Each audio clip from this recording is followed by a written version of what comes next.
क्या आपने कभी सोचा है कि कुछ लोग एक्स्ट्रा ऑर्डिनरी सक्सेस कैसे हासिल कर लेते हैं जबकि दूसरे लोग जिंदगी भर स्ट्रगल करते रहते हैं? इसका सीक्रेट सिर्फ मेहनत, इंटेलिजेंस या किस्मत नहीं है।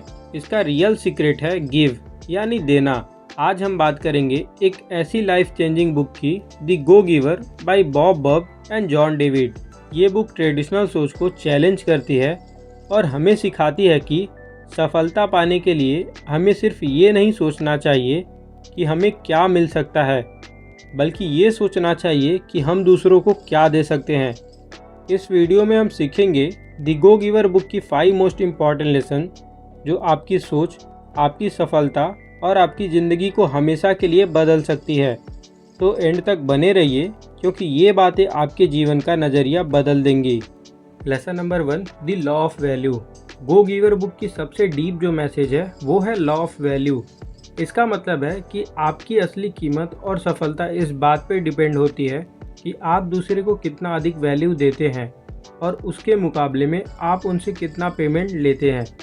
सीधी भाषा में कहें तो सिर्फ पैसा कमाना ही सफलता नहीं है।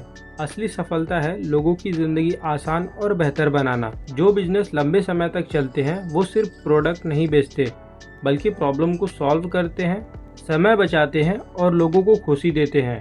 मान लीजिए आप एक टीचर हैं। अगर आप सिर्फ बुकिश नॉलेज तक सीमित नहीं रहते बल्कि स्टूडेंट्स को रियल लाइफ लेसन सिखाते हैं, एक्स्ट्रा रिसोर्सेज प्रोवाइड कराते हैं और उन्हें गाइड करते हैं तो आप उनकी उम्मीद से कहीं अधिक वैल्यू दे रहे हैं।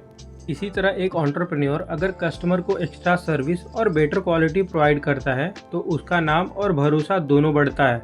ये लेसन हमें गेटिंग टू गिविंग सिखाता है। अगर आप लगातार दूसरों की ज़िंदगी को बेहतर बनाने पे ध्यान देते हैं तो आपके रिश्ते, नेटवर्क और अपॉर्चुनिटी अपने आप बढ़ जाते हैं। पैसा तब आपके काम का नेचुरल रिजल्ट बन जाता है। सीक्रेट यही है कि दूसरे को उनकी उम्मीद से ज़्यादा प्रोवाइड करो, फिर सफलता अपने आप आपके पीछे आएगी। Lesson number 2, the law of influence. ये लेसन हमें सिखाता है कि आपका रियल इन्फ्लुएंस इस बात पर डिपेंड करता है कि आप कितने काइंडनेस के साथ दूसरे के इंटरेस्ट को अपने इंटरेस्ट से पहले रखते हैं।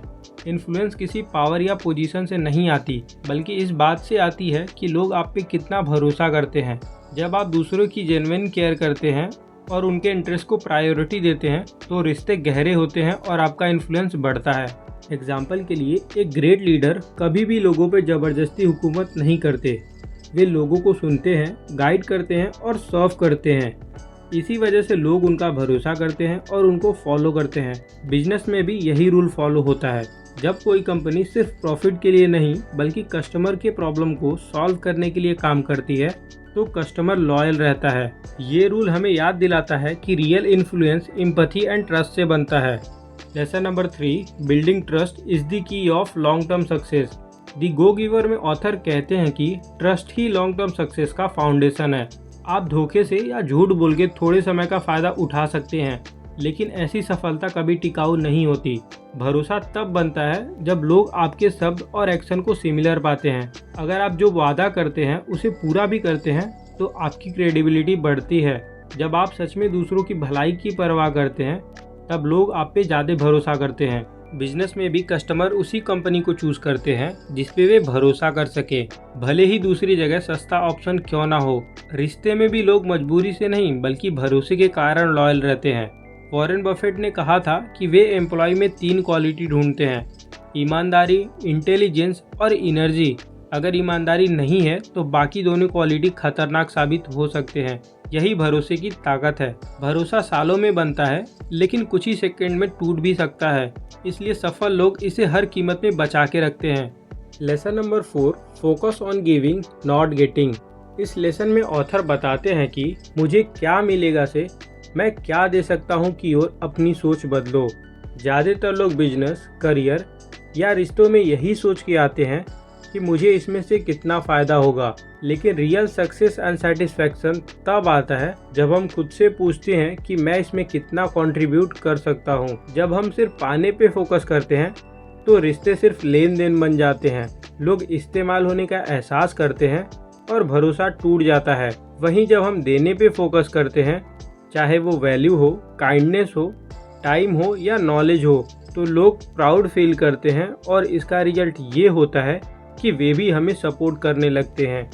एग्जाम्पल के लिए 2 सेल्समैन को अज्यूम कीजिए। पहला सिर्फ डील क्लोज करने और कमीशन कमाने की सोचता है, वहीं दूसरा क्लाइंट की ज़रूरतों को समझ के सल्यूशन देता है। भले ही उसका प्रॉफिट कम हो, लेकिन लॉन्ग टर्म में दूसरा सेल्समैन लॉयल क्लाइंट, रेफरल और अधिक सफलता पाता है। गिव मतलब अपनी ज़रूरतों को भूल जाना नहीं है। इसका मतलब है क्रिएटिंग एन एबंडेंस माइंडसेट, ये मानना कि जब आप वैल्यू ऐड करते हो तो अपॉर्चुनिटी अपने आप आपके पास आते हैं। Lesson number 5, the law of receptivity. The law of receptivity हमें याद दिलाता है कि देना और पाना एक ही सिक्के के 2 पहलू हैं। बहुत से लोग देने में खुशी महसूस करते हैं, लेकिन पाने में शर्मिंदा हो जाते हैं। उन्हें गिफ्ट, हेल्प या अपॉर्चुनिटी को एक्सेप्ट करने में गिल्ट महसूस होता है। लेकिन जब आप पाने के लिए खुद को रोकते हैं तो आप लाइफ के फ्लो ऑफ एबंडेंस को रोक देते हैं। जैसे सांस लेने के लिए सांस अंदर लेना और बाहर छोड़ना दोनों जरूरी है, वैसे ही सक्सेस के लिए देना और पाना दोनों ही जरूरी है। सोचिए, अगर कोई फार्मर बीज बोए लेकिन फसल काटने से इनकार कर दे तो ये बेवकूफ़ी होगी। उसी तरह जब आप दिल से देते हैं तो आपको मिलने वाला रिवॉर्ड, ब्लेसिंग एंड अपॉर्चुनिटी को भी एक्सेप्ट करना चाहिए, नहीं तो ये साइकिल इनकम्प्लीट रह जाएगी। ये रूल हमें ह्यूमिलिटी भी सिखाता है। जब आप दूसरों से कुछ लेते हैं तो आप उनके गिफ्ट की रिस्पेक्ट करते हैं। जब आप उनकी हेल्प या रिवॉर्ड को दिल से एक्सेप्ट करते हैं तो उन्हें खुशी मिलती है। अगर आप उन्हें मना कर देंगे तो वे हर्ट हो जाएंगे और आप उनकी नज़रों में रूड बन जाएंगे। इसलिए एक सच्चे गो गिवर बनने के लिए आपको हमेशा ओपन, रिसेप्टिव एंड ग्रेटफुल रहना चाहिए। जितना आप देंगे उतना आप पाएंगे, और जितना आप पाएंगे उतना ही आप ग्रो करेंगे। तो ये थे गो गिवर बुक के 5 इंपॉर्टेंट लेसन। अगर वीडियो पसंद आए तो वीडियो लाइक करें, शेयर करें एंड सब्सक्राइब करें। धन्यवाद।